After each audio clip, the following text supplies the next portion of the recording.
brains. Yeah. Hey, I got to ask you before we get into everything. Michael Pittman, what did you think? I thought he did exactly what he had to do. He walked it back. Yeah. And he became the kind of generous, nice guy that we believe him to be. And so I think that's exactly the right thing. I don't think Jim Irsay's going to play a second time. Like, he went with the extension for the petulant guy. Mm-hmm. He did it once. Mm-hmm. If you do it twice, everybody in that locker room is going to think that's the way you get your bag. Interesting. So I like what he did yesterday, walking that back and being kind of that nice, Which is generous, who he laughing is. guy. He is a Which guy is like who that. he is. Absolutely. Yeah, I thought it was just another in the wide receivers gone wild version. on my Don't Have Me show, I did a segment because in one day, Chris Olave was cuffed for going 70 and a 30, only 30-mile-an-hour speed, like in neighborhoods. What are you doing? Yeah, I don't know what that is. And then the other guy, Ross, was arrested for dragging, one of his buddies said this, I actually love this quote. Oh man, he just dragged his girlfriend's ass across the room. Like there's nothing. Like Jesus, that's all it is. You know what I mean? Okay. Olave's got to be suspended. Man. Somebody's got to step up and suspend Chris Olave for this Sunday's game. Man, I hope so because they play the Colts. Exactly. If they were playing the Jets, I could give a rat's. I don't care. Do whatever you want with Chris Olave. All right, you put this out, so I got to ask you. Minshew on thin ice. I'm going to say to suggest that he's on thin ice. Somebody's going to have to play quarterback. Yeah. So are you suggesting he gets off to a bad start? We're going to see Sam Ehlinger? But what are you suggesting? If he puts up 4 turnovers for a third straight week, you got to do something else. You can't have a guy put it on the ground 4 times or throw it to the opposition in 3 straight games 4 times. You got to do something. You can't just continue to put your team in peril and have them lose because the guy can't control the football. Do you think people? I did. I'm gonna preface this right now. I forgot that Minshew put it on the floor or gave it to the other team 4 times. My thought was, they played pretty good. Yeah, right. Yeah, he was a hell. And he was 38 points. Yeah, that's what I'm saying. And he was a hell of a lot better when he was the worst quarterback in America the week before. He was horseshit. Right. Before. So I forgot about that. That's a good point. You can't do that. You can't. Even Ehlinger isn't going to do that. Kellen Mond. I don't know whether Kellen Mond can play dead. He was good at Texas A&M. He's thrown the ball, I think, 3 or 5 times in his NFL career. I don't know. Seems to be a nice guy. I know he was athletic at A&M. I don't know what he can do. But you can't continue to have guys ball out, go right to the brink of exhaustion, and have it all fall apart because the guy can't hold on to the football. Yeah, I agree with that. I totally agree with that. And to your point, 4 times, 3 straight games, you better be Joe Montana or you better be Aaron Rodgers or you better be on that level to keep your job. You can't be a journeyman. Is this the deviation to the mean or is this the mean?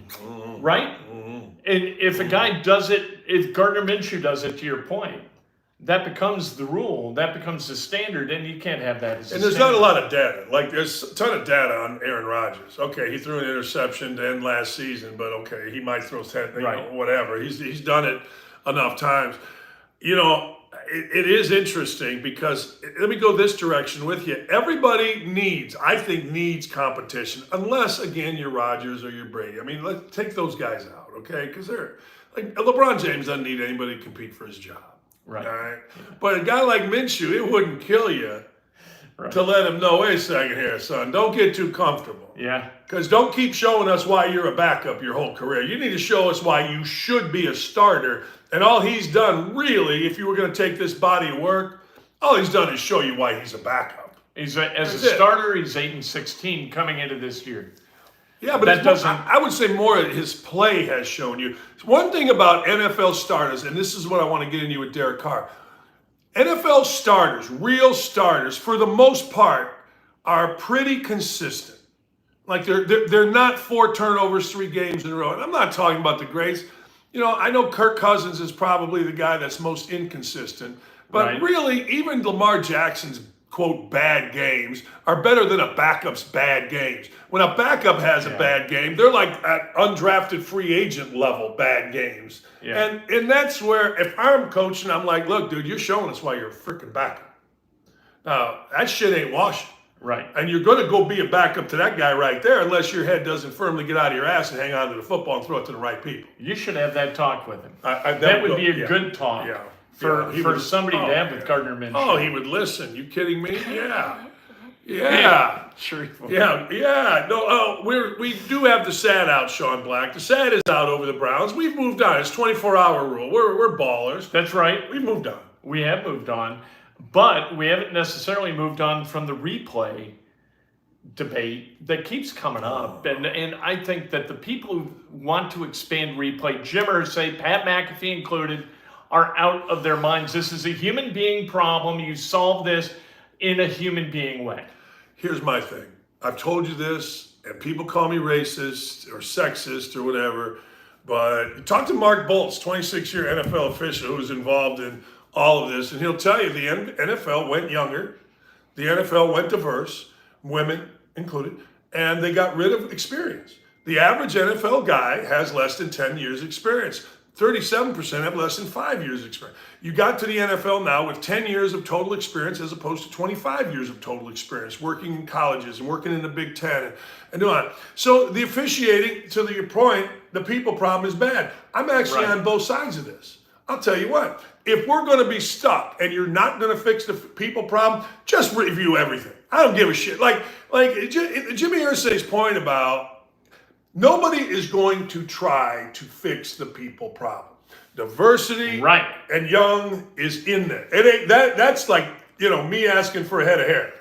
Somebody is going to be held accountable if they stand up in a meeting and say, I'm going to fix the people problem. And they go out and they don't get it done, they're going to get lopped. Well, nobody wants to get lopped. If let me add to that. If you go out and you say, we have too many women or too many... Oh, you can't do that. Whatever. That's the problem. And I don't even know if that's the problem. I'm just saying, if you're fixing a people problem, you got to fix the people. Right. So if you're going to get offended by saying the white guy is the problem or the black guy or the woman's the problem, then you're never going to fix the people problem. Right. Because you got to say, okay, these people are bad. And whether these people are white, black, who cares? The bottom whatever are bad. They used to do this, Kent. They used to just say, get your ass out. Gene Carabine, who played football at Notre Dame, was a Big Ten official for a zillion years. He got his shot in the NFL.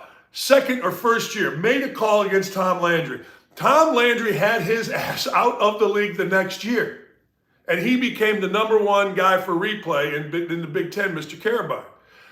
That's how it used to be. If you weren't worth a shit, now that's not probably the right way, but if you weren't any good, I don't care if you're black, white, woman, dog, it don't matter. Your ass is out in the NFL. And that's how incompetence. That's how you solve the people problem. 100%. But you and I both know that it gets into the politics of it, the way the world works now. Wouldn't it be funny, and I'm not saying this is the case, but wouldn't it be funny if the data came back and let's say there's 6 female officials in the NFL.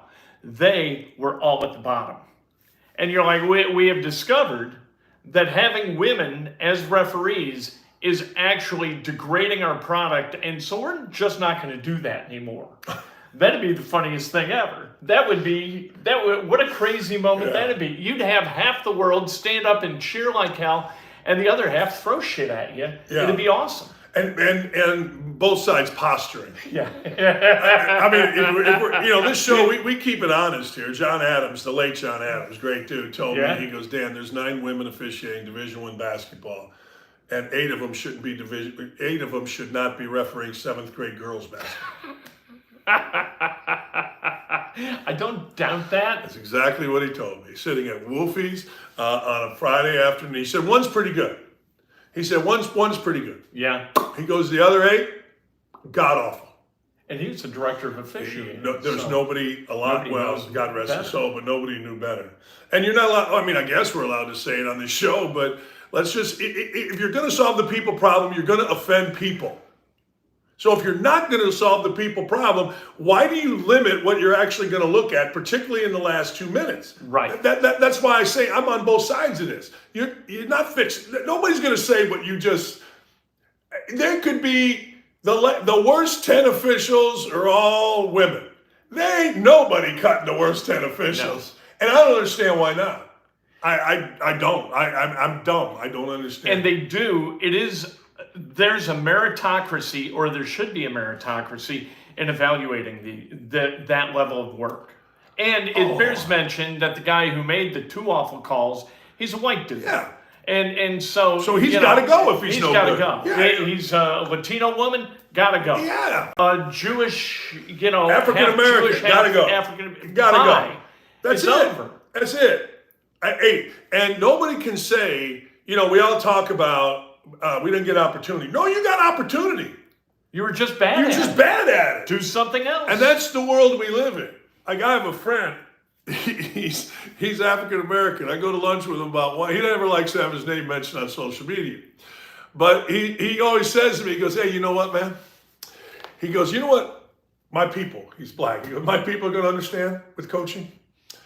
You don't win, they're going to fire you, whether you're black, white, green, or purple." Yeah. He goes, "It don't matter, because everybody complains you don't get these jobs." He goes, "Hey, look," and that's where coaching is. Look, it doesn't matter in coaching what. You hire a woman at the San Francisco Giants. I know they're going to fire her ass if she don't win. Right. You hire African American, they're going to fire. White, they're going to get fired. It does not matter, because sports should be the ultimate meritocracy, because we got a freaking scoreboard. You can't hide incompetence. No, and in the NFL, every play is graded. So if it's 10 white guys at the bottom of the NFL, fire their ass. Right. But the officiating, and it's not just the Colts, is horseshit. So you obviously have a people problem. So figure out the worst people in your people problem and get rid of their ass. And nobody can complain that they didn't have opportunity, because they had, and they were horseshit. It's simple to me. And then you don't need to have this discussion about expanding replay. No, right. You got guys or women or whoever making the right call at the right time in the right situation. And that's what should have happened on Sunday, and it didn't. All right. And correcting it with more replay. Do you think replay would have corrected it? I don't. I don't either. No. Either play. No. It wouldn't have corrected the illegal contact for sure. It would not have. No. I agree. It's such a gray area deal. You're going to give the benefit of the doubt to the official. I agree. And I don't think it would have affected the interference call. I think somebody could make the point that, hey, if he didn't get banged, he might have jumped up. Yeah. I mean, then what do you got to do? Who's to say? You got to go look at the guy's vertical leap at the combine and see how high a guy, what's his reach, what's him end to end. That's the problem. That's the problem. Right. That's the big problem. Big gray area of videotape replay that shows what you want to believe. Right. Then you've got to go look at data to see if it's actually what you should believe. And by then, I'm in bed. Yes. Yeah, I'm thinking that. Don't make the game unwatchable because you're trying to be perfect. Oh, no question about it. And Ken, I'd also say, as long as you don't ever, and they're going to do this in baseball, as long as you don't ever go to non-humans making calls. Right. Like you can't, there's got to be a human element. That's where I'm so torn on this. Like if they told me tomorrow, we are done with replay, I'd say great. It'd be great. I've said it forever. I hate I don't like it. I like the fact that baseball has a human element. Football has a human element. We're human beings. We live on. Don't make this AI. This is why we all played it, because we like playing it. Guys like to referee because they like refereeing. They like to be involved in the game. They like making a big call. Right. Don't make this shit AI. It's fun. It's fun. I know there's gambling, but it's frivolity. Yes. And if you this is maybe this is a little bit too broad, but societally, if you make everything AI and you start saying that machines are more accurate than people, are better than people, that's a lesson that is going to stick in the heads of 6-year-olds, 7-year-olds, 8-year-olds. They're going to grow up believing that they need to obey and adhere to the word of a machine, rather than have people do what they do and make mistakes. Mistakes are good. I agree. You wrote a whole book on him. I did. And Mistakes I made. All right, so I'm going to get to Derek Carr for a minute. You don't call a book oops if it's about your glory days. And I got to tell you, it's a good book. I did. I sat my fat ass right in that room over there one afternoon. It was snowing like hell. True story, I got myself a big vat of coffee and just read the whole thing, and it was really good. Well, thank you. Oh, it was. Nice. All right, last time I saw Derek Carr was 2 years ago. He was in Lucas Oil Stadium, and he was kicking everybody's ass. He was with the Raiders. Remember the Colts? They had an interim head coach. Derek Carr comes in with the Raiders. Colts have got to win one of two games, either the Raiders at home or Jacksonville on the road, and that gets them into the playoffs, and everybody's going to be happy. Kent, I never liked Derek Carr. I swear to God, I think he wears mascara around his eyes. I swear to God, he looks like the Undertaker, looking like that back in the day. But he came in here 2 years ago. He was telling the home crowd to shut the hell up. His teammates were looking at him and he kicked the Colts' ass, whether you like Derek Carr or not. It was pretty good. It was pretty good, but there's a reason he's a former Raider. I agree. And what's that reason, you think? Is it him or is it the Raiders? I think it's him. You know what? Hard Knocks did him no favors. Agreed. It was the one with the foot freezing with Antonio Bryant and whatnot.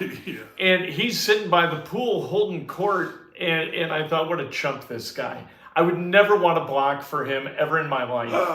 And so now he's with New Orleans, and he's the same guy. Yeah. He's bitching and moaning about receivers and blocking and his teammates. Of course he is. That's who he is. Yeah, but in a one-game deal, I thought he was pretty good. I did. I honest to God, I was shocked at his leadership. I was shocked that I walked out of that game going, damn, why aren't they better? And they made the playoffs with him with the interim coach, actually, over the Colts, because I think they went and won the next game. But I don't know. I hope. And then they let the interim coach go. Yeah. Oh, and it hasn't worked out. No, not very well. Do you think the New Orleans Saints are any good? I watched them, and I think they're a mediocre team. Colts are a 1-point dog, I think. Yeah, they are. Yeah. I think that they're like the opposite of the Colts. The Colts are built from the inside out. I think the Saints are built from the outside in. And so it's this game's going to be a referendum on the Chris Ballard kind of ideology of roster construction. Why do I feel like, I said this again on a morning show, why do I feel like, even though I know Pittman said his thing, but that's just him trying to be a wide receiver, I feel like the Colts have some juice. Yeah, I do too. I mean, and you said it, and so I'm like, all right, I trust in Kent. Kent's the smartest guy in Indy, so I'm going to start paying more attention to this. I'm going to be positive instead of Ballard sucks and the world blows. And I went with Kent theory, and I'm like, you know what? I think you're right. They lost. Yeah, they have a losing record, but I think they win this game, and I think they've got some real juice. I think the defensive front has juice. I think you got to look. I know Zach Moss has been terrific, but hey, I paid Taylor. I got to play Taylor. I got to give him the ball, or maybe give him both. But I kind of like where the Colts are at. I don't know. They seemed really energetic on Sunday against the Browns, and I think they're energetic bouncing out of that game, thinking that they got screwed. And that they'll, I don't know whether you come together behind it, but I think you were validated. Your enthusiasm was validated by the way you played, which I thought was really good. I thought it was, but the bottom line obviously is winning. And I got to tell you, you and I talked about this on Monday, and I've been thinking about it. I didn't go back and watch the film, but I just thought that P.J. Walker was not a professional quarterback that should beat you. Right. I thought I saw Tyrod Taylor for the Giants replace Daniel Jones on Monday night or Sunday night, whatever. Right. He was a professional quarterback that did a great job. Yep. He was a really good player before he got beat out by Herbert or whatever he got. But I didn't think P.J. Walker was a professional quarterback good enough to beat you, and he shouldn't have. If you don't turn it over four times, you win that game by 20. That goes back to that point, yeah. They couldn't stop him. Like the Colts offense was really, really good, minus, when you play against a freak and Myles Garrett against Blake Freeland, he's going to win that battle a couple of times, and then you got a ball on the carpet, and it's going the other way. What are you going to do? Yeah, but I like the Colts. I'm taking the Colts on the money line. I think they win the game. I think home crowd help. You got to guard what's his name, Alvin Kamara. How's he playing? Like, you ever see a video of him? Yeah. Jesus, we just go knock the shit out of people. You know what? NFL players are like a menace to society. And not the good NWA menace to society where it's a pretty good song and everybody. No, that was brutal. They're terrible. These NFL players, it's every day with these clowns. Former NFL players, current NFL players. Sergio Brown, he just got charged with first-degree murder. Yeah. Now, let me tell you something. That's the saddest, where did I put this? That's the saddest story in sports because I just got your mom. Holy hell. Jesus, nobody loves you like Threw her in the creek, just behind the house. just garbage. Threw her, That's unbelievable. Just disposed of her.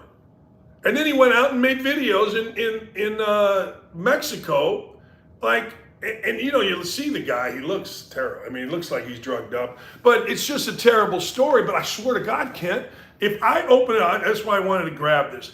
If I open this up the other day, I opened it up to ESPN's NFL site.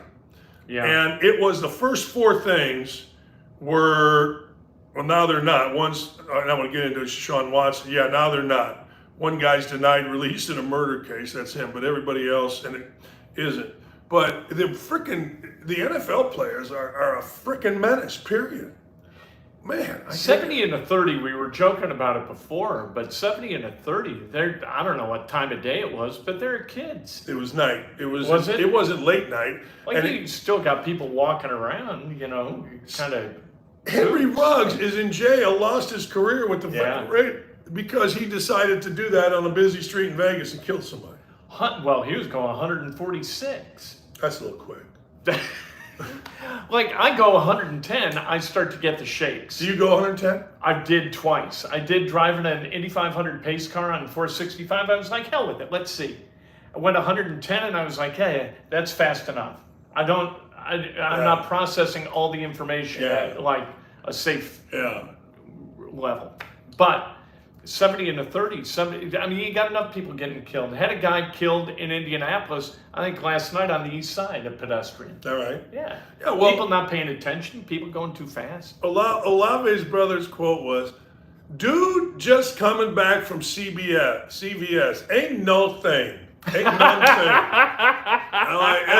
As he's getting handcuffed and jailed in the front of his house. Look, speaking of this, what'd you think? The kid from Indiana gets a one misdemeanor. It'll be expunged. Nothing to see here. Trespassing. I think it's fine. Yeah, me I'm too. okay. Me too. Yeah. I'm not going to worry. Even if we didn't know who he was. If it was my nephew down at IU who got, run, you learn. Yeah. You live, you I learn. agree. We all went through it in agree. Bloomington. So. Yeah, the only thing that I say is, like, if I'm Woodson, I'm making a bigger deal about it than I am the police, because I don't need this. Right. I don't need this. You get what you tolerate. Yeah. And so if you turn a blind eye to it, or if you're like, you're going to get more of it and more of it and more of it, and your phone's ringing at 2 a.m, and who wants that? And you can always, and this is a big coaching thing, and I'm sure it's the same thing in business, you can always lighten up, but it is really hard in coaching to toughen up. Yep. It's really hard to be everybody's boy, and then all of a sudden, oh man, I'm going to be tough. Well, wait a second here. You were our boy, and now what?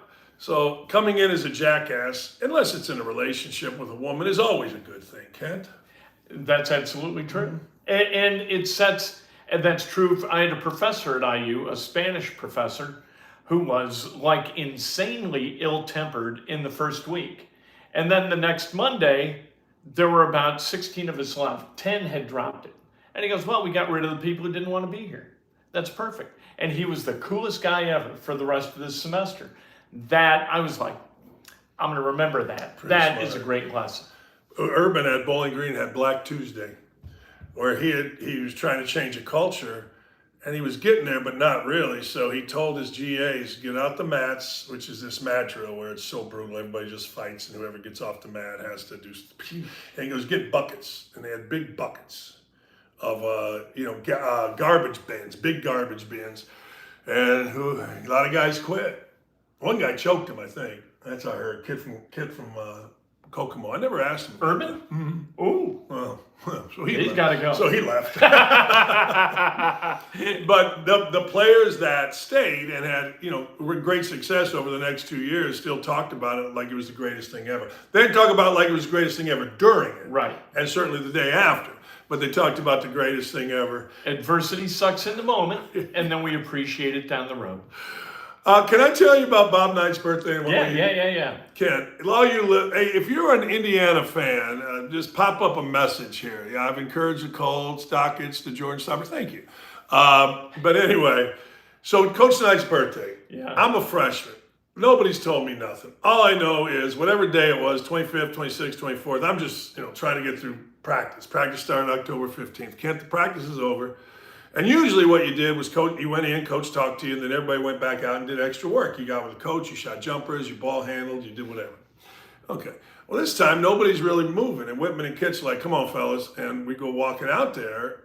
And honest to God, Coach Knight is sitting there at the table at Assembly Hall, and he's fiddling with his papers. Yeah. And here comes Garl out the other side, and he's got a cake. He's wheeling, or I don't even know if it was Garl. I don't know if Garl was there yet. And he's wheeling a cake. And Knight then acts surprised. Oh, fellas. So the freshmen have to sing happy birthday, right? Yeah. And then everybody has cake. And I remember walking into the locker room going, what the fuck was that? And Whitman, and I asked Randy, I go, hey, Randy, was that like the first time you guys have ever done it? He goes, no, fuck no, we do that every year. And he acts surprised every year. So, 16 years, man, 16 years. He would be there, oh, hey. One year we got him, when I was in 86, the coaches got him a belly dancer. There was a belly dancer down in our locker room, and I think his wife got it too, or I don't know if his wife or his girlfriend or whoever the hell, I don't know. But anyway, every year you'd be there going, what the fuck is this? Oh no, October 25th. Oh, it's again. terrible. Ken, it was the most uncomfortable, ridiculous thing ever. And as you got older, and you're a junior or senior, you're like, oh man, look at him over there acting like, normally, sometimes he would sit there, and then other times he would go into the locker room. It just depended. But on his birthday, boy, every day he was there, right? That's the day, if you're a professional, you call in sick. If you're in a workplace, you're like, that day I'm not coming into the radio station. No. Something, that's unpleasant. All right, what'd you think of our boy Doyle going at Pat McAfee? I think he's conning I think it's genius. I don't know. And then Steichen had the change thing, the change logo, captured, whatever it is. And I think Greg thought it was a hockey logo. So he said, Coach, are you a hockey fan? And Steichen looked at him like he was crazy. And then Greg kind of pointed, I think, and then said, I agree with you. I thought you were making a statement or something. It was just. I think he thought it was a gay thing, like gay, lesbian. Yeah, that's what he thought. Yeah. I mean, stupid. He wears it on the sideline. But his deal with McAfee was so good by him. Clutch catch. That's what it's called, I think. Yeah. What's that for? Cancer. An early diagnosis of cancer. Catch it early. Yeah. I thought here's how I look at it. People get all up in arms about, do you read his column or look at it? I never do. I don't either. But I saw the reaction, and all I said was, Doyle's getting over on all you guys. He has never been right. Like Archie Miller, Grand Slam hire. Send your kids to school is like sending them to Vietnam. What was the other one? Body bags are going to be at IMS. He's never been right on any of this COVID stuff, but he gets a great reaction. And one thing I've learned is that you put Pat McAfee in there, you get a great reaction. Right. So he puts McAfee in there. It doesn't really rip him because he knows better than that. He's smart enough to understand he's finessing his way around. But he doesn't, and none of these guys like Aaron Rodgers, because Aaron Rodgers just simply speaks his mind. And whether you like him or not, whatever. It's a free country, speak your mind. And I thought to myself, you know what? This idiot has never been right about anything. And I'm literal. Like, there's nothing. He writes great stories about dead people or whatever. But he's never been right about sports. And Indianapolis is going to get so worked up over his opinion on COVID. Like, he's not been right about this shit. Why would you think or even worry about his theory on this shit? I haven't thought about COVID in months and months and months and months. I don't understand the whole foofara or why he'd bring it up. And then there's something about Rodgers getting paid. to be on McAfee. Yeah. Of course he does. Every TV station. You think DeForest Buckner goes on with Dave Calabro for free? Right. You think Mike Ditko went on with Channel 2 for free back in the day? We paid guys at Emmis to come on. We offered Manning money. Doyle came to me. Actually, Tony Donahue put it on Twitter that he came to him. Doyle came to me wanting to be paid. So I went to, it wasn't Charlie, it was the guy Chuck Williams. Yeah. And I said, hey man, this idiot wants to get paid. I told him I would ask. And we just both laughed. They go, what are we paying him for? Right. I go, nothing, but I told him that I would try for him. So now he's bitching about Aaron Rodgers getting paid. You can't be a bigger freaking bullshit hypocrite. That's what I've been trying to tell people. You all don't understand. And Aaron Rodgers has enormous value. If I thought that Pat gave him and I'm sorry, Pat, you should have done this, gave him a 10% cut of the company. That's how valuable he was to Pat. Getting on ESPN every single week because Rodgers wouldn't do media other than that media. That was huge in McAfee's growth and that channel's growth and that business's growth. And if Rodgers didn't get a percentage of whatever that business is, it's pretty valuable business at this point. He got screwed. Yeah, he gave him $1 million, I guess, or at least $1 million. Did he? Yeah, at least minimum. And Pat said, "Look," Pat said exactly what you said. So the idea, I've told you people this, and then our boy Doyle tweeting out that it's called integrity. I have it, you all don't. Really? I'd say call a couple husbands of wives and figure that out. You don't get to claim integrity for yourself. Even if you have it, it's for other people. It's like respect. I deserve respect. No. You earn respect. Right. People pay you respect because you've earned it. You don't get to demand it. I guess you That's do. great. Well, I guess you can, but it shows just the poor foundation that you're actually standing on. It's the funniest shit, and I just can't believe people fell for it. And it doesn't fit here. It doesn't work here. It's like Bernie Lincecum. You remember Bernie Lincecum? Oh yeah, in Chicago, he was Bernie awful. would just throw shit out there, and people in Chicago were like, "What?" And for a while, your popularity kind of soars, and then people realize that you're just a mouth. You're banging on a keyboard. How that works here, I don't understand because people here are smarter than that. Well, I don't think it has worked here. I think that the comments relative to Doyle are 100-1 negative, and I think that you tell me how this happened, and maybe it's just the way the world. When I started on Twitter, the circulation of the Indy Star was 152,000. And I always said I want to have more on my Twitter site than 152,000. Congratulations. Thank you. But now it's 33,000. Yeah. And that's just a function of nobody gets newspapers, right? And they don't deliver them when you do get them. Wow. And there's Talk nothing to every senior citizen in this city because they're the ones getting them. Right. They're like, oh yeah, I get the Thursday and Sunday. I get the Thursday about 20% of the time. And Sunday I never get. And then you call them. And instead of making it right, they just say, oh, well, credit your account. Yeah. Well, it's 99 cents a quarter or some kind of nonsense. Okay. That's great. Can't wait to, spend that 3 cents. Yeah. Well, anyway, I just good for him that he got over, and because people are still talking about it. Made national news, awful announcing, who's a very liberal site, supports and hates Rodgers. So they supported my site. Outkick, we had a brilliant writer. He went point by point and just said, well, okay, here's where Doyle's an idiot. Here's where Doyle's an idiot. Here's where Doyle's an idiot. He made a mistake. He, as a national college basketball writer, you'd read him when he wrote about something you cared about. So it was very seldom, and he's a good writer. So it was enjoyable. I campaigned for him to be the guy. Me too. To come in. Me too. Because I thought, he's a guy who took on Boeheim, which I thought was fun. He's a guy who calls people out. I like that. But then you realize when a guy writes every day, or you hear talk every day, you're like, he doesn't have, It's just empty. Nothing ever stuck. Like when he was on my show, and he was nice enough to do it. And Julie would tell me every single time, why do you have him on? He doesn't say anything that's interesting ever. why do you have him on? I was like, I guess so. You say Greg Doyle or I guess little columnist is on. Well, you're doing a 3-hour show, and you got like a board op / producer. You're not like you need to fill a little bit of time. Yeah, right. So, Hey, look, it's 180 minutes. Yeah, That's 180 minutes of talking to yourself. And people think like Doyle or Boyle. I always get our oils wrong, but Boyle, I remember he told me, he goes, yeah. He goes, this doing a show by yourself is exhausting. And I never felt it exhausting, but it would get to like, man, it's a lot of talking. Because I always felt like, well, this is the easiest money you'll ever make.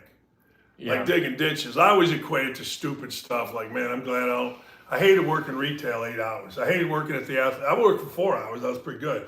But 8 hours, that was too much. That's a long time. That was too much. So I'm like, I'll do this. But no, it is talking for a long time. And that is the reason you have people on, because at some point, for your own sanity, you want, that's why I like doing this show, because I'm actually talking to somebody as opposed to talking to a camera and going, hey, blah, blah, blah, blah, blah. Right. Man. Right. And I do that 2 hours every morning. I just talk to myself. I don't want guests. I don't have guests. I just yammer away. But I built the clock in a way where it's not, I talk for like 8 minutes. Okay. I can do that. Yeah, I can do that 8 times a day. Yeah. It's okay. And the prep is manageable because it's 2 hours. There's such a difference between 2 hours and 3, and then 3 and 4. Doing 4, I can't even imagine. No, I was doing 5 a day, and at least at least it was broken up 2 and 3. But yeah, there's some fascinating stuff going on around here, and one of them is the Pacers. Hey, you see 43 points. Carlisle extended. They gave him extension today. Did they really? Yeah, he's already making all the money in the world. I know he's making all the money plus. I don't know. I'd have to look it back. I just texted him. He was nice enough to text me back. We were texting earlier today. I was congratulating him because, hey, that's pretty good. And one of the congratulations that I had for him was the team looks fun. Yeah. I watched last. Oh, I got to tell you what happened last night, ladies and gentlemen. So I got to tell you this. How would you react? So last night, Big Fat Bob Kaiser, BSN Sports, at my golf outing, there was dinner with the Dockages. And a really nice guy, Bob Harris, bought it. Bob's a great developer he's a commercial real estate guy in Zionsville. And they brought 6 people. There were 6 total people, Bob and his wife and 2 other couples. And Bob Kaiser, BSN, sponsored the thing. So anyway, long story short, we're at a center table right in the middle of Prime 47 downtown, which is freaking awesome. Yeah, great food. All of a sudden, over here, our friend Mark Ball yells at Bob, get over here. His guy, who the guy, and I'm not going to say his name, is bent over having a heart attack. Ooh. You know the guy and you know his son. And I'll tell you off the air. He's having a heart attack, vomits. So one of the ladies is certified as a nurse. She goes over, he goes over. I call 911, and now they get him on the side. I think when they put him down, I swear he was dead. Wow. Dead. I mean, dead. And they put him on his side. Then he was moving a little bit, puked again. Now, this is in the middle of Prime, and I'm calling. And Kent, I swear to God, it seemed like it took the EMTs 5 hours to get there. It was like 5 minutes, right? 3. Maybe there's traffic down there. It's hard to get there, I'm sure. But it's when you're like, you're there and you called and people are like, holy shit, and the guy looks dead. Thankfully, I don't know what happened. I haven't had a chance to call Bob today, but they took him off. The EMTs came, and he was kind of like this, but he was strapped in. And I guess the guy had a heart attack. I don't know, so I don't want to say. And I don't want to say the guy's name because I don't know if he wants his name said. But it was interesting how different people reacted. Like one table over there, they just kept eating, looking. Bob, because he was asked to, the guy was kind of big. Bob was a big, strong guy. He grabbed him, helped him, get on the floor. Then the lady ran over, and she had been involved in being a nurse, and so she kind of understand that kind of thing. So, geez, it was kind of. But I'll tell you this: you single guys out there, there's some women after Pacers games that come into. Prime 47. Unbelievable. Yeah. It went not unbelievable women, but unbelievable amount of people.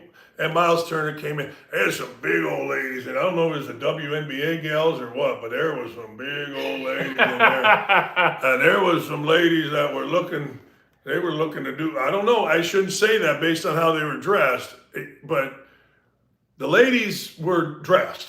Yeah. I mean, there was some shit down to here, asses out to here. It was like, wow. And then Miles Turner, we're leaving to get our car, and Miles Turner comes in with some dude, and just seemed like the nicest guy in America. Yeah. Had a big old power truck, like, guys are fighting in the valet, who's going to drive it.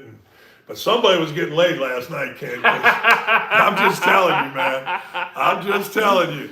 Well, maybe it was the heart attack guy. Maybe, he was gone. Was he? So here's also, so the heart attack guy's friend, and these guys are like 50 and 60. Yeah. Texts Bob, hey, you got to go get the heart attack guy's car, and because it's at the Hyatt, he doesn't want to leave it. Holy cow! But he's got gummies in the front seat that he doesn't want his wife to know that he has. So could you get rid of them, but don't throw them away? He's still processing all the information. His heart maybe half stopped, but that brain's working. Good for him. Yeah, that's what I didn't want to really tell you. But hey, that's a hell of a night, man. That was like, that's awful. It was terrible. Because you know what? It was just I think they were going to the Pacers game. You do learn. You learn who people are. Some people help. Some people just keep plowing right through life, man. And just kind of, all right. I thought this. I just called 911. I saw Bob run over there, and I'm like, what the hell? And I saw this guy, so I just called 911, and I think they'd already been called, maybe somebody, but they kept me on the line. They were asking, hey, make sure he's breathing. Okay, is he on his side? Yes. Don't move. Tell him don't move. Don't move him. I'm doing all that shit, and I had nothing to do with it. But my reaction is always like one thing. I don't know if I'm comfortable enough to do the Heimlich or mouth to mouth or all that shit. I don't know. I've learned it, but I don't know. But I do know I'll make a damn phone call. Yeah. I'll make a phone call. You can do no harm making a phone call, but the Heimlich, like if you thought he was choking, but he was having a heart attack, the Heimlich could be fatal. That's what Bob thought when he went over there. He thought the guy was he's choking and he was getting ready to break some ribs. Yeah. Because Bob is a big bear, yeah. right? And then he goes out, the guy puked.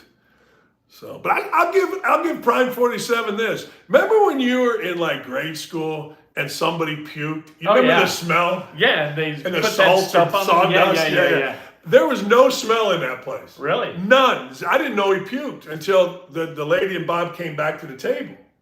We're in Cabo San Lucas. Me and Paulie Ballston, Slim, and all these idiots. Statutory Slim. Like a 23-year-old blonde vomits black stuff in the pool by the swim up bar. Everybody scatters. The staff comes out of the bushes. It seemed like they just appeared with like this stuff, and it just gone. Like in 3 minutes, there's no trace of the vomit at all. And they're like, oh yeah, it's safe. I was like, Pasadena. Yeah, I'll let that go. Okay. Cabo's safe and Kent's safe. Yeah. Those are completely different things. But it seems like there are people who are trained to, make that go away, and they do a great job. Didn't smell. That's awesome. And you can't have that smell in a restaurant, a high-end restaurant. No. You cannot have even a whiff. Smell of Taco Bell. Oh, no, you're right. Well, I mean, somebody will still make a run to the border. But, hey, it was like, you're just sitting there like, it was over there for me, and I'm just sitting there looking, going, whoa, is he, like, and then when I learned who it was, and I know him and know his son, I'm like, oh man, that ain't very good. That's it got a little personal. Not that it wouldn't be good or bad, but it just got a little personal with it. Yeah. And I don't know, man. I don't need that shit in our lives. We don't need people dying around us. We want happiness. Not right in front of us on a beautiful night, eating steak, drinking Manhattans. What did I have? I had wine. And, one thing I'll say, they paid enough, and the dinner bill was expensive, and it was through docket cycles for the city. But we made money on it because they paid a lot of money to have dinner with Lee and I. Which, is that right? Yeah, which was great because Lee's like Julie would be. Like Lee's the perfect person to entertain and talk, and the people were great. And then, by the end of the night, they wanted to give more money. And so, it was a nice deal. But to the Pacers, you mentioned 143, man. Yeah. What'd you think? The most since 1990 in a season opening game. Really? Yeah. You know what? To me, tell me if this is hyper simplistic. That a team tends to adopt or adapt to the personality of the point guard. Mm-hmm. And Tyrese Halliburton is just a great dude and wants to facilitate as much as he wants to score, and he wants this thing to work as a collective. So and that, like you were talking about Woodson, I think in another show about, how he needs a point guard. Carlisle's got his point guard. If you got a point guard, you can win games. Yeah, and to your point about personality, you've talked to him more than me. I just talked to him at the Pacers golf outing. He sat with me for a segment, and I thought he was awesome. And here's the other thing I thought. I felt two things. One, I didn't feel he had ego. Bad ego. Right. I felt he had good ego. Right. Like I felt like he was, hey, look, I'm really good, but I'm not a dominant me. And the second thing I felt about him, Kent, which it should be everybody. And if you think about the great players in the NBA, they all have a positive enthusiasm. Yes. And he does have that. Always smiling. Yeah. Very smiley guy. Yeah, and it's not fake like, Isaiah, Jordan. I always go back to those guys. And those guys, even Steph Curry. Like, Steph Curry's got a positive vibe. I always felt like with Isaiah, if he was smiling, I needed to check my pockets. Yeah, you thought my cash was going. Yeah, people say that, and there's some element of truth to that. But I don't look at what I just said. I don't think that in a negative way, though. I don't. Like I'm smiling before I kick your ass. It's kind of. Yeah. I'm smiling because I'm kicking your ass. But even recent guys like Doncic, Doncic will say shit like, I'm just going to grab a beer. I sucked. I'm going to have a beer. Or something. Like, Embiid doesn't have that to me. James Harden has none of that to me. Zero. Antetokounmpo has a lot of that to me. Yeah. And this is, this kid Wembanyama or whatever. It'll be interesting to see if a young kid who may or may not have that, I don't know, can adopt that, can understand that. Yeah. And Halliburton has it. I think, and maybe this is hyper simplistic, but I think that the Euro guys are much more likely to have it than the American guys. And I'm not really sure why, but it seems like those guys, kind of like Sabonis was kind of that guy. Sabonis was just who he was. He wasn't trying to make people believe he was what he wanted them to believe what he wanted them to believe he was. He just was who he was. He was very comfortable in his own skin. I think Turner's probably like that. Or no? I don't know. Yeah, I don't know. Here's one thing that turned me from Turner. Monte Ellis. You remember this clown? Uh-huh. So Monte Ellis, Turner's a rookie, Joe Young, they're rookies. And their lockers look like crap. Their lockers are a mess. And I guess that was somehow a thing. Monte Ellis in front of the media, like there are 8 media guys in there, MFing them, clean your effing locker this, and just dressing them down, screaming at them, getting in their face. And you know what? Veteran or no, I'm hitting this guy in the brain. I'm going to punch this guy. And Turner just kind of took it.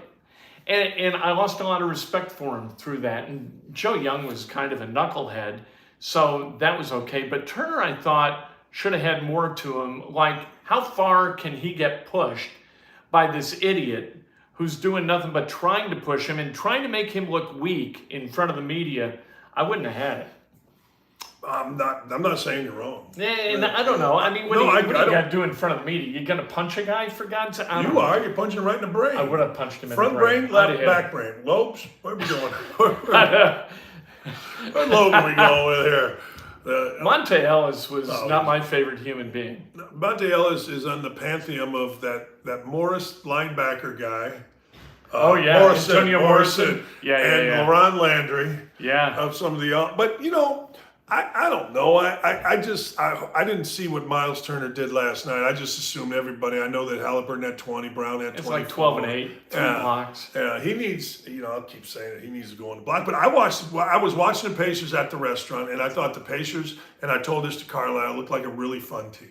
I just thought they looked like a fun team to coach, a fun team to watch, a fun team to play with, a fun team to be around. They just looked like a bunch of pretty good dudes. And when you hit 20 of 42 or whatever you hit from beyond the arc, that helps. That's when you become really fun. I mean, we're going to go do this show through basketball season, and it's going to be like, well, who should win? Well, whoever makes the most shots. 'Cause I swear to God. And people say, well, of course, Doc. Well, no, I mean, it's... You got to do something to open up the shots to make. Everybody shoots jump shots. The whole league shoots jump shots. So you know what? If that's what the whole league is going to be, then fine. Yeah. And whoever makes the most is going to win. Because I've said this many times on this show. There were half times where you're like, oh man, we're in the lead, but we ain't really in the lead because we're throwing everything. And there are other half times where you're like, look, fellas, we're down 12, but these guys have hit like 6 of their first 7 threes. Yeah. Now, guard them, but don't worry. They're not going to keep making these, and make sure we get good offensive possessions. And because and it's never been more true in basketball. Never. Hey, one other thing that I want to get to. Do you think even a little bit, going back to the Colts here, that anybody, whether it's you or me or anybody here in Indy, should even talk about a possible playoff berth for the Colts? Yes. Okay. Yes. Really? They play after this week, and this is Pro Football Focus. Colts are ranked 19th, Saints are 17th, Bengals are 12th. Other than that, everybody else they play is behind them in the rankings. These are all winnable games. They are going to beat the Saints. And then you've got the Panthers. You got to beat the Panthers. They haven't won. You got the Patriots. You've got, who you got after that? I think the Patriots will be interesting. This is Titans, Texans, Raiders, Falcons, Bucks. You got nothing but teams you can beat. I agree. That's what I was going to say. Because people, wow, they stink. Oh, maybe. They don't. Yeah, I mean, if you want to say it, fine. There's 2 and 3. And if you want to, okay, fine. But I'm going back to what I said earlier, and you said it Monday, first thing on the show, was you have an enthusiasm and an optimism about this team, and I'm with you on it. I think you absolutely should talk about playoffs. And they do. They should. They have an optimism. Their coaching staff has an optimism. This is really all teams talk about building it brick by brick and 1% better and all this horse shit. They believe it. That's what they're trying to do. And I'm telling you, if they had Anthony Richardson, not to build them an excuse, that team is built to function around Anthony Richardson. If he was there, I think this team's 5-2 right now, and they're rolling and they're on their way, and people are talking about them as the story of the NFL. I still think they got a shot at winning 10 games. Okay, but they're not 5-2, and the quarterback gives it up 4 times a game. This is a big one. This is the game where he's got to do it. I agree. If you lose this game, you go to 3-5. All the calculus changes. I agree, and Sean Black says, yeah, this is the Minshew Colts, not the Richardson Colts. Right. El Presidente, You are correct, sir. But I'm with you. I saw that, and somebody was poo-pooing it. One of my producers was like, what are you talking? I saw this article about playoffs, and the Colts are in there. You can't be talking about playoffs. I go, wait a second here. Now, I do think this. I do think the Jaguars are playing really well. I think they are the best team in the league. They've already beat the Colts twice, so you're going to have to. I don't know that you can win the division unless Lawrence gets hurt, which certainly it could. Right. It's a long season. Yeah, but there's a lot of crap too. Yep. And they're going to play that crap. The interesting team for me, and it's this weekend, is New England. New England's interesting because they did some weird shit. I don't know if you saw this. So Malik Cunningham plays great in the preseason, and they cut him. Yeah. Then they bring him back on the practice squad. Did you see this? Yeah. Then on the practice squad, they announced that they've signed him to a 3-year contract because he's really worked hard. He's done a great job, and we believe he's going to be, in the future. So he gets a 3-year deal. For 7 weeks hard work? Yesterday they cut him. Yes. Last night. Yes. What, right? They cut Stidham was a backup and Cunningham in the preseason, leaving only Mac Jones. Then they bring both of them back, whatever. And Mac Jones plays like crap, but they still start him. And then they give a 3-year deal to a guy that they're not going to play, and then they cut him last night or this morning. So here's what that tells me, Kent. That tells me there's a lot of dysfunction going on there, even though they just beat the Bills. And that's a team to watch because that team in that game becomes important for the Colts. the Bills, betting the Bills, I think they're plus 170 to win the AFC East all day. That's handing people money. You don't believe in That's Miami? a gift. I don't believe Bills in have Miami been playing like at shit. all. Why not? At all. What? Bills are going to win tonight. They're going to win that division. I'm betting it then. Why do you not believe in Tua? I don't think. I don't.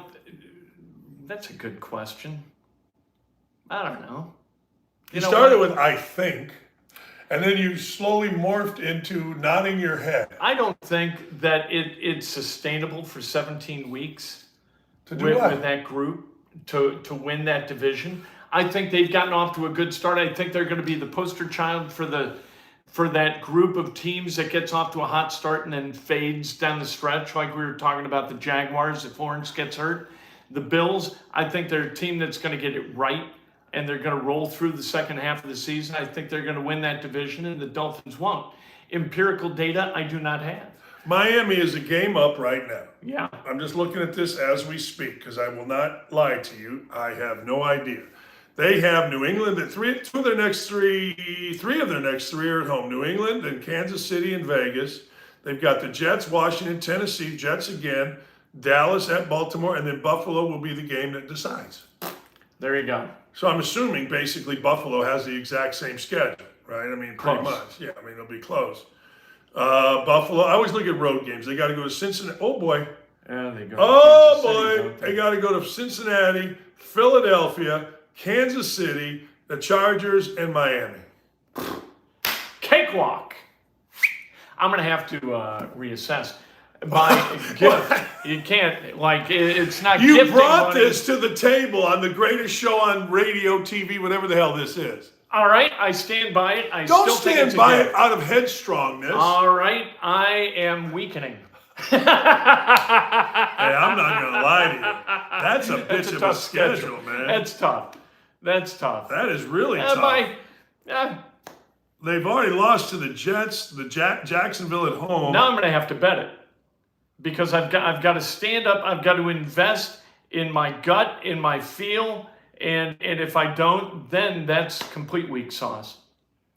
Let me ask you this. Yes. With IU football, I was just going to get there. would you rather Indiana has a 1.8% chance to win the game according to the ESPN bat pewter. So if you could get a money line bet, but you had to bet $100 to get 10,000, would you bet the 100 to get the 10,000, or would you rather front the 10 grand 10 times for people who are willing to take that bet? So you're putting up 100 grand against the opportunity to make 1,000, or you can bet the 100 to get 10. People are saying, well, that's stupid, Ken. I would only put up 100 to get 10. I would say that's not stupid, Ken, because I think it should be 200,000. I mean, I think Indiana has zero shot. I think it would. It's like you're being handed $1,000. It doesn't matter how much money you got to put on. Right. You know, all right, so let's look at this. So $100,000 investment, you're getting 10% on that in 4 hours. Well, you're getting 1%. You're getting $1,000. Oh, that's right. I'm only getting 1,000. I was thinking I was getting. That would be the no-brainer of no-brainers. I'm getting 1% back on $100,000 in 4 hours. If you take that over time, you know, any business you would do that. If I took $100,000 and I put it into Anheuser-Busch and it got me 1% today, that'd be good. Yep. It'd be good tomorrow. It'd Yep. be good the next day. But lightning strikes, and you're out 100 grand. You know, I would shit myself, then shoot myself, and then figure it all out. You'd have to move. You'd have to pack a bag. You couldn't tell a wife. I couldn't tell Julie, how much do we have in savings? Okay, let's take it to the casino, see if we can quadruple it, or I'm going to be killed. People are going to take my knees. Yeah, I don't. I would go 100. You know, I don't know. I think. I mean, the bigger point is I think they have no chance. And I hate to say this because I like Tom Allen, But I swear to God. Wait a minute. Why do you like Tom Allen? People say this kind of thing. You get on people who say that kind of thing. Yeah, I don't know. I'm like you with that. You don't want to crap on him because look. I feel like he's a good human being. If you're a sixth grader and you walk by kind of a weak first grader, you don't pick him up by his ankles and stuff him in a locker. And that's what you feel like you're doing with Tom Allen, right? It's low-hanging fruit right now. Yeah. But I got to tell you, Ken. All right, take out that first sentence. Hey, I don't like Tom Allen, or I do like Tom Allen. Either way, here's what I felt like when Lee and I and my daughter just got done playing pickleball, and we went over to this bar restaurant, great place in Fishers called Park Point. Yeah. Great spot for a Saturday afternoon. By the post office. Yes. Yeah. And we're watching IU football, and this came to me. I got to tell you, if we're a big boy joint, I got to fire him on the way home. Yeah. Rutgers at home. That was awful. Homecoming. Yeah. I hate to do it, but I don't want to do it, and I know the financial consequences, or maybe I don't. Now, maybe I don't know the financial consequences. I don't know. But I have to fire him. What are the financial consequences of keeping him? There's a consequence there. Yeah. I can't imagine, and this is the other side, I can't imagine anybody watching that game saying, you know what, I want to go down here because the weather's going to get shitty. Right. I want to go down there, and I'll tell you what, I want to go to that game or buy that merch or do whatever. That's what hit me. Like, there's nothing to this team. No. They got Casey, and they got... Who's Casey? He is the 44 on defense. Oh, okay, yeah. He goes and hits people. Yeah. He's the guy you notice on defense. And then they got the running back, the Holland kid. Jalen Lucas is a return guy. But the Holland kid, I thought, ran hard. But they don't have a quarterback. Their offensive line sucks. They don't put pressure on a quarterback. They got problems everywhere. Everybody has a leading scorer. So you say the guy runs hard, right? Yeah, right. And can I tell you what we did after watching the game? What'd you do? When I get 2 beers in, I come up with great ideas. I do. One of them led us to Greece, Lee and I. One of them, not even going to talk about it. But anyway, so we're sitting at Park Point Place or whatever it's called. And I'm watching the IU game and then the Ohio State game. They were kind of over. And I didn't want to come here and just sit on the couch. Right. And I didn't want to go to a bar. I didn't want to have any more. I had 1.5 beers, actually. And I'm like, what do you guys want to do? And Lee says, it's a beautiful day. And there's a trail that goes by our house, and it's a 10-mile walk around Geist Lake. So I said, well, what if we did this? Yeah. What if we parked our car at Wolfie's? We walked 5 miles. We mapped this out. 5 miles is basically to our house. It's halfway, but it's right here. And if we're too tired, then we get in the car, we drive to Wolfie's, and we have beers. Oh, that's a good idea. Not bad. Yeah. So we're like, all right. So we hustle home here, get in the car, my daughter and myself, and we go. And Wolfie's is some kind of party or something. Closed. Which is very weird. But we parked at Eddie's, which is the same. They got beer, right? So we start walking down Fall Creek. We start headed down Fall Creek, and we are not, 4/10 of a mile in, and I'm bitching. Hey, how long have we been going? Oh, Dad, it's not even half a mile. I'm like, really? My knee's killing me, my ass is killing me, my back. And Lee, bless her soul, looks at me and goes, hey, if you don't want to go, we can turn right back around, but we can't listen to this shit. Kent, we got to our house, 5 miles. Yeah. You got to go through all these little woods by the dam and all this. It's crazy where we were. It was great. And Lee's like, I got to go to the bathroom. Laura, so they run down our street, go to the bathroom. I'm standing there and I'm stretching. I'm the most miserable human being alive. But there was no chance that I was not doing this shit. Kent, it took us 3 hours and some change. And it's pitch dark as we're going over the bridge, over there on the side of Guys. And we get 3/4 of the way over the bridge, and I start sprinting. I can't really run, but I'm picking them up, and they're laughing at me as I zoom past them. It was a dad. If my daughter wasn't there, you have a granddaughter, and you know how. This is bad to say, but you know how different daughters are from boys, man. Daughters just have you. Daughters can make you do shit. Granddaughter make you do shit that you never. You're like, right. I would tell Andrew, fuck off. You know, let's go. Yeah. Yeah. So there's no way. But 10 miles around Geist, and thank God for QC Kinetics because it actually felt pretty good.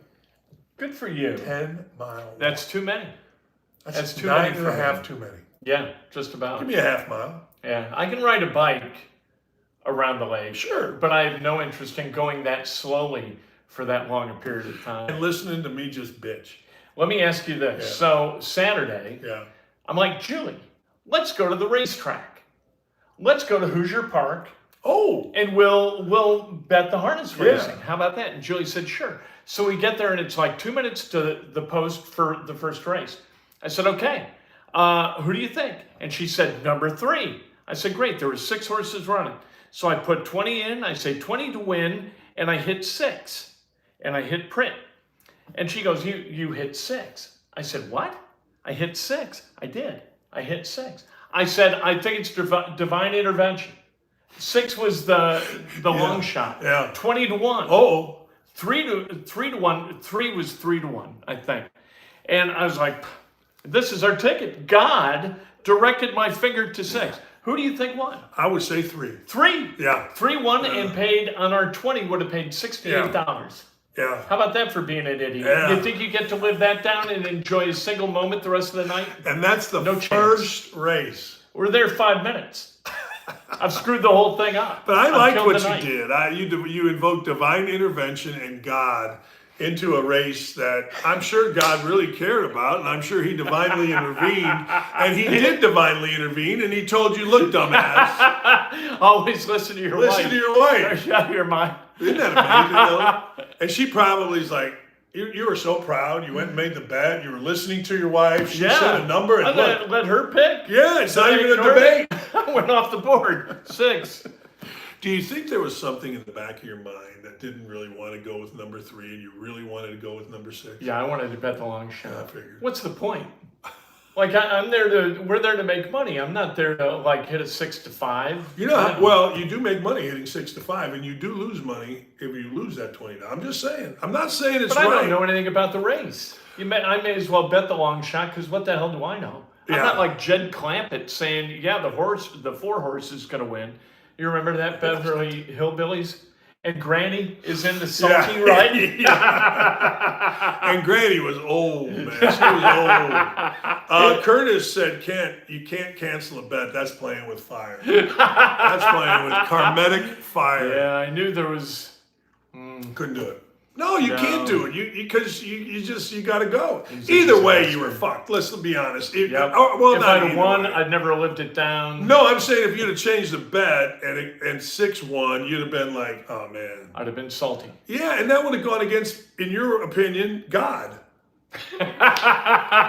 We can't. We fight with God. Our arms are too short to fight with God. No, we can't do that. We just need to say, yes, sir. That's right. Yes, sir. I trust the finger. God, guide this finger to 6. Not what Julie picked. Boy, is that a bad way to bet. I'm not saying God ain't going to try to help you once in a while. Bet out there. No. So the good way to bet is to go with somebody who knows what the hell they're doing. You got a guy. You got the guy with the racing form. He's got a coat that's got holes in it that he's had for 28 years. His pants look terrible. They got stains all over, but he's pouring through the form like he knows what the hell he's doing. And people would think he does if he said it in the right way. Yeah. They could all sell it. No. This is well, sir. If you're so good at this, why in the fuck are you wearing pants from the Civil War?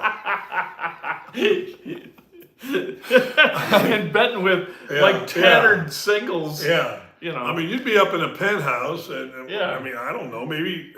You own the racetrack, for God's sake, if you know what you're doing. I love going to the races. And for whatever the reason, I like going to Horseshoe where they have thoroughbreds as opposed to trotters. Oh, I do too. Do you? Yeah. People tell me trotters is easier to bet because when in doubt, bet the inside horse. Yeah.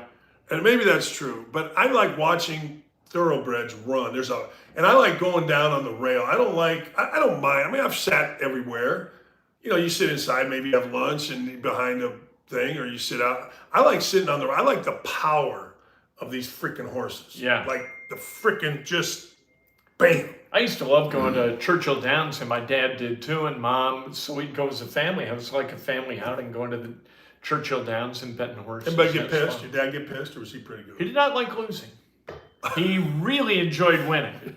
Nobody enjoyed winning like Dad. Nobody hated losing like Dad. There's a thrill to when they're coming around and you've got the horse that's right around it. There's a thrill that makes guys that are normally quiet start yelling. Yeah. Like I never yell at a sporting event.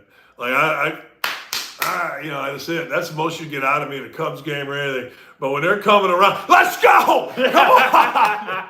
And I don't bet like 1,000 on a horse. I'm gonna win like $40 maybe. Right. Come on, hit that horse, get that fucker, let's go! But it's amazing. That's a great afternoon. That's a great. Yeah, that was fun. We minus my idiocy, we had a good time. Did you make money? No.